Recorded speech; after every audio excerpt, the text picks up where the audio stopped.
বেগম খালেদা জিয়ার মৃত্যুতে যাত্রাবাড়িতে দোয়া ও মিলাদ মাহফিল অনুষ্ঠিত।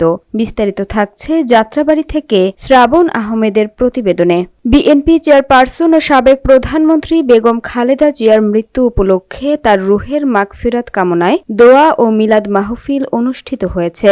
ঢাকা মহানগর দক্ষিণ বিএনপির অন্তর্ভুক্ত যাত্রাবাড়ি থানাধীন ৪৮ নম্বর ওয়ার্ড যুবদলের উদ্যোগে শুক্রবার বাদ জুমা স্থানীয় একটি মিলনায়তনে এ অনুষ্ঠানের আয়োজন করা হয়। দোয়া ও মিলাদ মাহফিলে প্রধান অতিথি হিসেবে উপস্থিত ছিলেন আলহাজ মোহাম্মদ জাহাঙ্গীর আলম, সদস্য সচিব, ৪৮ নম্বর ওয়ার্ড বিএনপি, যাত্রাবাড়ি থানা, ঢাকা মহানগর দক্ষিণ। বিশেষ অতিথি হিসেবে উপস্থিত ছিলেন মাহবুব আলম মনি, সাবেক সদস্য, আহ্বায়ক কমিটি, ঢাকা মহানগর দক্ষিণ যুবদল। এছাড়া অনুষ্ঠানে উপস্থিত ছিলেন মোহাম্মদ জাহিদুল ইসলাম অপু, সাবেক সহ সাধারণ সম্পাদক, যুবদল, যাত্রাবাড়ি থানা, ডাক্তার মোহাম্মদ রফিকুল ইসলাম পাঠান, আবহাওয়া প্রত্যাশী, যুবদল, যাত্রাবাড়ি থানা, মোহাম্মদ বুলু, সিনিয়র নেতা, বিএনপি ৪৮ নম্বর ওয়ার্ড, যাত্রাবাড়ি, মোহাম্মদ রতন মাদবর, যুবদল নেতা, ৫০ নম্বর ওয়ার্ড, যাত্রাবাড়ি থানা, মোবারক হোসেন,